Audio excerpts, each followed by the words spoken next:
Welcome to Pop Culture Psychology, where we talk about psychological theories and concepts through popular movies, television, video games, and comic books. That is the first time I did that in one take. One sentence, don't care, it's awesome. Usually I screw it up 20 times in the beginning. God, we're getting good at this. Because of one sentence. Shut up. There's something very interesting. Whoop.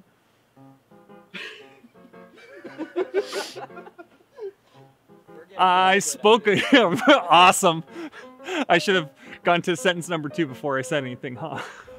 There's something very interesting about the more villainous things in regards to human behavior and thinking. But that is definitely not all that there is to us. We can be extremely heroic too, and that is definitely looked at in psychology. When people need help, others come to the rescue. So for this episode, let's look at some heroes, namely the heroes in the world of My Hero Academia and the psychology of helping. Yes, the motivations, reasons, and even the likelihood of why we help each other is studied, and I think the professional helpers, heroes, are a great way to talk about it. Though we'll be talking about a few heroes, we'll be mainly focusing on All Might and Midoriya. So let's talk about the world of My Hero Academia, as well as a little more detail about the two people who possess the power one for all.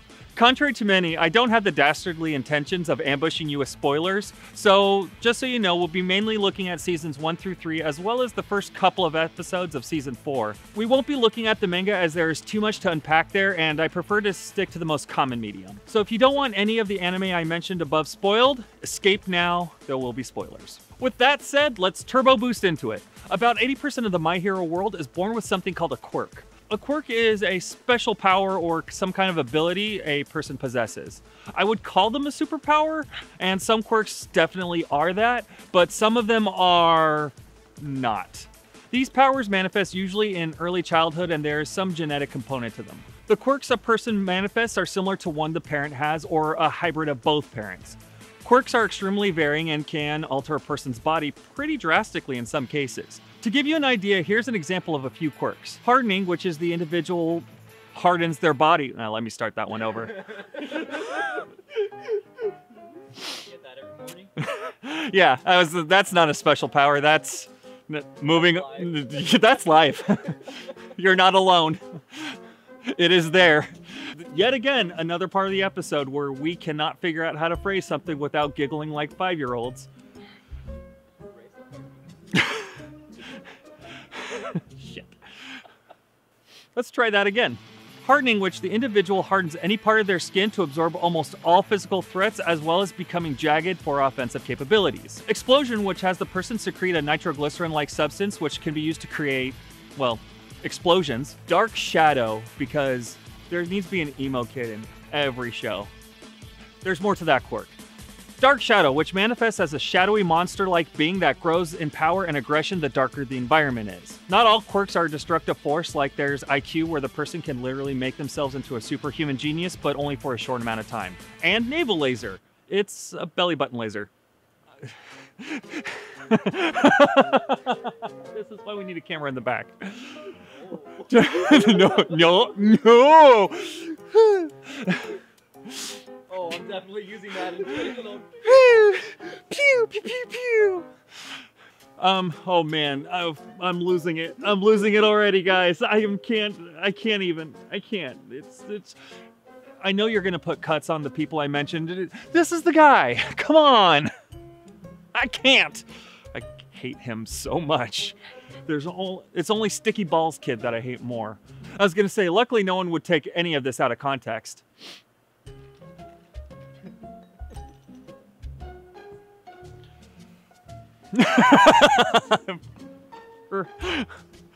So yeah, we could easily get into a full episode about quirks by themselves, and as new laws would need to be made, there would be arranged marriages, different jobs, and so much more.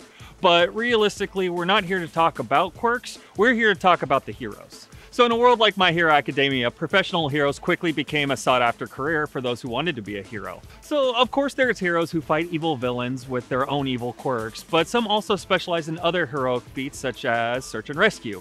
Not all heroes use their fists, or belly button pew-pews, or demonic shadow creatures. No! But there are two specific heroes that need to be mentioned at this point because they have a very, very unique quirk. All Might and Midoriya have a quirk called One for All. All Might up until recently was the most powerful superhero and is considered the world's symbol of peace. Just him existing is considered a deterrent for crime and villainy. He defeats evil and saves innocence with his heartwarming smile on his face and an unshakable resolve to protect all that is good in the world. He does this through the use of his quirk, One for All. One for All is the only quirk of its kind because it can actually be passed from one person to another. One for All gives godlike physical power beyond any other physical quirk seen, and in All Might's case, changes his body into a Herculean beast of a man. The look that matches a stereotypical hero. A true symbol. However, All Might took injuries thought to be impossible for the possessor of One for All, and he can only hold his form for a very limited time. That time is shrinking the more One for All is used. All Might needed a successor to pass All for One onto and become a new symbol of peace. And All Might found him. His name was Midoriya. Midoriya was a quirkless teenager obsessed with heroes. He wanted nothing more than to join the UA High School, an academy that trains heroes. In a world where people inherit ability of frogs or can rapidly decay things with a touch, a quirkless kid who is average pretty much in every way has no chance to be a hero. But that changed when Midoriya attempted to save a friend. Okay, would you call him a friend? An acquaintance? A fellow student. It changed when he attempted to save a fellow student from a villain, even though he obviously had no chance of stopping him. Luckily, All Might was close by, stepped in, and stopped the villain, but that also set a chain of events that would change the world. You see, the thing is, All Might was also originally quirkless. He was given One for All because he wanted to be a hero that could save people. After talking to Midoriya, All Might realized that this perfectly average kid was anything but average, with his desire to help others and become a hero for the sake of the world. Not for status, money, or power, but Midoriya wanted to save and protect others just like All Might did. Kind of fits. Watch the anime, you get it. All Might found the perfect candidate to pass on One for All. All Might's power will wane, but Midoriya's power will grow as One for All strengthens him as time goes by. That really is the bare bones of what the world is like in My Hero Academia and of the two possessors of the quirk One for All. These two want nothing more than this world and to help others. Is this trait truly unique to them, or is it something we all possess at a base level? Well, let's talk about the psychology of helping and if we are more like the heroes of the world or more like the villains. So the psychological idea of helping is giving aid or benefit to another person. At a base description, things like motivation or how it is done, it's not really all that important, only that a person is getting assistance. It does not matter if the person helping is doing it for altruistic or for selfish actions. Or even the help is something small like paying a few cents so a person can buy something that they want at the store, or something big like pulling a friend, a school acquaintance person type individual out of a sludge monster. It can be planned, or it could be in the moment. It could be of little cost or of great risk. Again, see sludge monster example. Help in itself is exactly that. So keep that in mind, that the mentality of what helping is kind of important to this conversation. We're just talking about the definition of helping. Nothing more unless I bring it up. So you get the idea. It's important. So let's first start with what kind of help is there? There's a very common categorization that I personally like using, which has 4 types to it. The first one, casual helping, which is helping someone with something that is quick and usually costs very little to the helper. Letting someone borrow a pencil or letting them use your phone for a quick phone call, that kind of stuff. Second is substantial helping, which is helping someone that involves a little more time and usually costs the person who is helping a little bit more. Helping someone move or volunteering as a mentor is an example of this. Not all types of help involves physical reliance, as the third type is emotional helping, which is providing care or support to another person's emotional needs. Giving advice to a young hero, or even just listening to someone who needs someone to talk to, are very common examples of this. Mentoring a young hero is a common example. You know, I do that every time. I always give some off-the-wall random example and be like, oh, it's very common. Sure, it is. We're all heroes in our own way, right? Then the last one is emergency. This is when the help needs to be immediate. Firefighters, emergency room staff, EMTs, and professional heroes know this type of help all too well, but it's not necessarily about the severity of the help needed. It doesn't have to be life-threatening or even dangerous. Again, it's about just needing help right now. After all, there is always a time where we need a hero, and it won't help if there's no one there when the situation requires it to help. That's actually kind of why I think All Might's phrase, I am here, is actually probably the best hero phrase out there. People want to help, and of course we'll get more of that in a second. But the thing is, It doesn't matter if we want to help, we're not always going to be there when they need help. That's why I actually think that, like, the idea that he uses, like, he calls himself, and the world calls him, like, the symbol of peace, and the phrase that I don't think he could pick a better phrase than the phrase, I am here. But that is the type of help people need. What about why we help people? Is there truly a thing as a purely selfish act? Is human nature there to help people or just to help ourselves? So the obvious reason why we help people is people need help. We all do from time to time. But clearly we are more inclined to help people under certain circumstances. 3 key factors are thought to be driving factors of if we're more inclined or not inclined to help someone is visibility, emergency, and responsibility. In essence, the chances increase if a person notices someone needs help. Duh. I shouldn't be saying duh through half of this. Why do people need help? Because they do. Welcome to Pop. And we're done with the episode. Because... In essence, yes, the chances will increase if a person notices someone needs help, sees the need as an emergency, and assumes a certain responsibility of helping someone. These 3 factors are not quite check yes, check no situations. How obvious is it that the person needs help? How severe is the emergency situation? How much responsibility does the person actually feel? These are all varying feelings, and as each level rises, the chances a person will intervene and help will increase. In a world of supervillains or quirks that may not be so easily controlled, it would be safe to say that people will probably be more inclined to help each other. When buildings are exploding or evil villains are giving monologues about how all heroes are fakes, it's easier to notice than, say, someone dropping a bag of groceries on a busy sidewalk. When a person can use a quirk to decay things or cause people to be paralyzed after tasting their blood, these are actual quirks in the show. I would bet emergencies happen a little more often and are a little more dire than, say, someone whose car broke down on the side of the road. With that said, it's also to note that perception is also important. These factors matter based on how the person perceives the situation. The person must perceive a need for help or must interpret an emergency when witnessing a situation. And definitely assuming responsibility is all about personal perception. Yes, professionals who can assist in an appropriate situation tend to assume responsibility for situations. In some cases, it's actually required by law.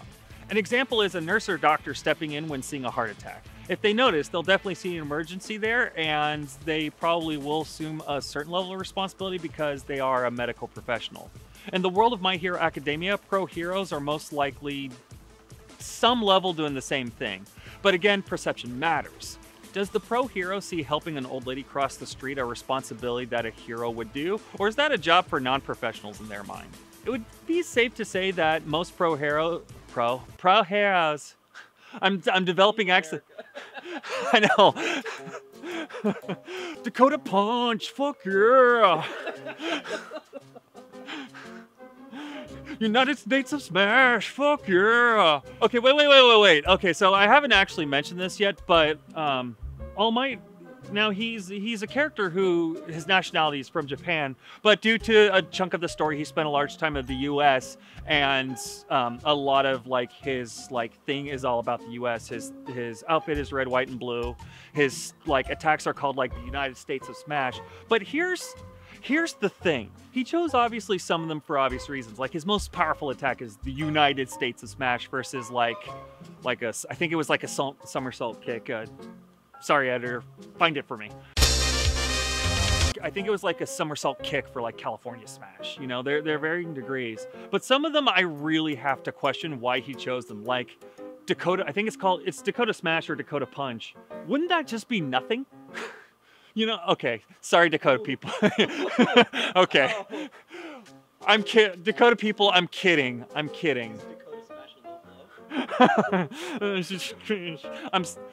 I'm all joking around.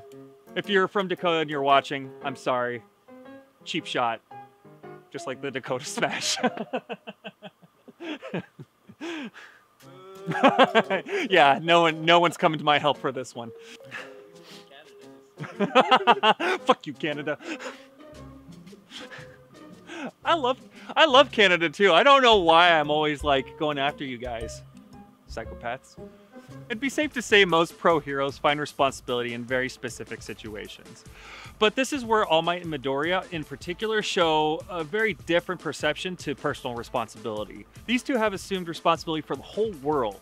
All Might has openly said that he wants to be and is really seen as the world symbol of peace. He has also assumed that title that shows he wants to protect the world, and in turn, there's a pretty big level of responsibility you carry when that's how you want to see yourself. But Midoriya, now that is a kid with some gumption.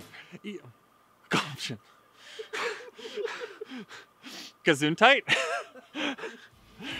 Okay, what I'm trying to say here, so All Might at this point has the quirk One for All. Midoriya, however, the point I'm talking about with him, he doesn't have a quirk. He's called quirkless because his power is not having a quirk. He actually feels that same level of responsibility. Though he didn't have any quirk initially, in his mind, he still wanted to be a hero. You know what? In fact, it's not that he wanted to be a hero. In his head, he was a hero. And that really shows the kind of responsibility someone can have and the perception of it. A kid who, again, had no reason to have a drive to want to be a hero still assumed a mantle of someone like a godlike power like All Might. And that's a real hero if you ask me. So I love you, All Might. Thumbs up, buddy. Midoriya really is like the guy. So can we all be that selfless? Can we assume a mantle of hero of the world? Well, that's why I'm here, and I can tell you, beyond a shadow of a doubt, no, we absolutely can't. Well, okay, sort of. Okay, so if I had to give you guys an absolute no, we cannot be that kind of level of selfless hero of the world. But here's the thing, neither can All Might and Midoriya. When seeing the world that black and white, All Might and Midoriya feel good about helping others, so they are getting something out of it, even if it's just that. What we're talking about here is pure altruism. Altruism is the desire to help another person at the cost of the helper, and pure altruism is the person who is helping receives absolutely nothing in return. But before I make this start sounding too negative, hold that thought. Pure altruism is not possible, it's just not how anybody's built.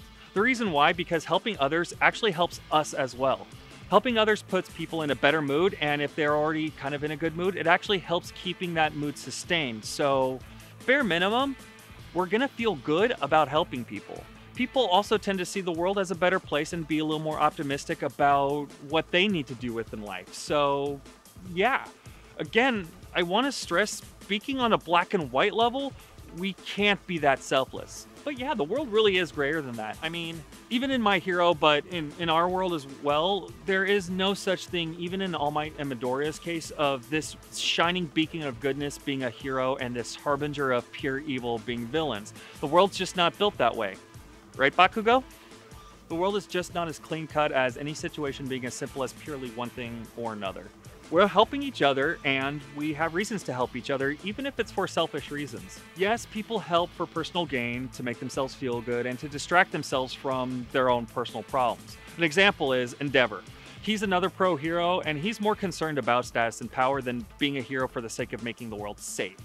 But I would like to point out that he's still helping people and making the world a better place. Going out and helping others is not reserved just for the selfless. We all have the ability to help others, and most of us have the desire, even if those motivations are not always the most altruistic. So now we understand we all have a certain drive to help others, though it may not always be the most selfless of reasons. But as I was saying, are we more inclined to be like All Might, or are we more inclined to be like Endeavor? Is there more of a drive to help others for the sake of helping someone else other than ourselves, or do we help others only for what we get out of it? Well, I do have my own opinion, which I will share later, but at the core, the answer is, honestly, we're still trying to figure that out. Some people are the extreme of one side or the other, absolutely. But most of us fall somewhere in the middle there.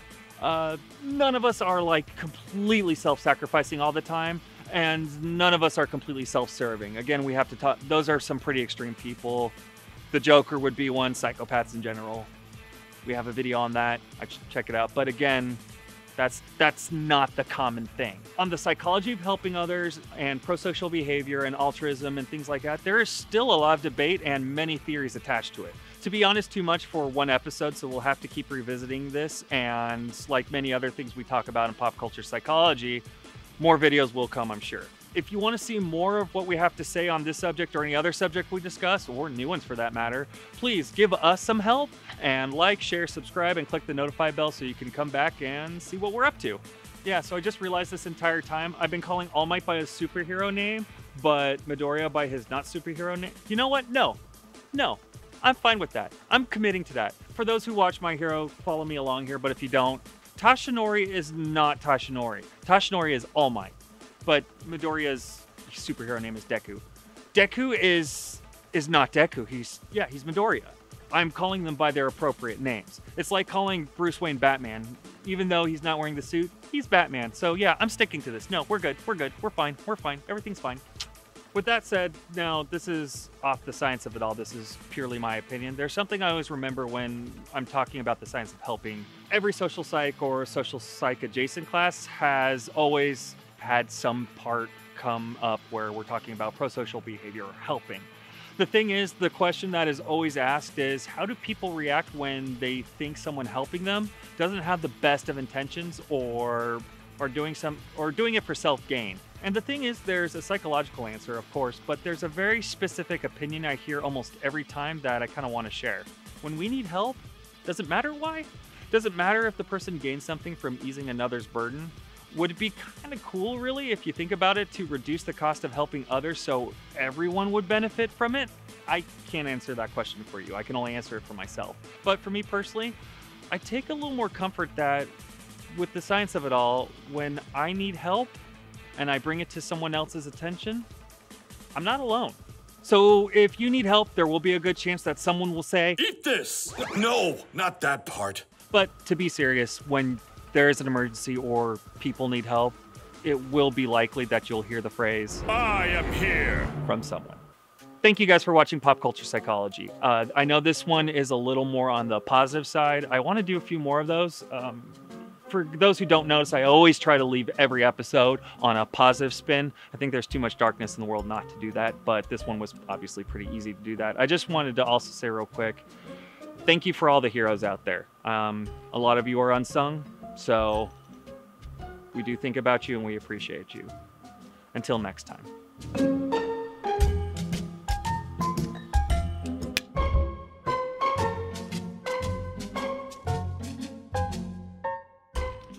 Yeah, I stumbled over that one. But is humanity be like? Humanity, they be like this, and they be pew pew pew pew. And humanity be like this, sticky balls, sticky balls, sticky balls. That's not another gift I'm hoping won't be taken out of context. But since I know you're gonna put this shit in,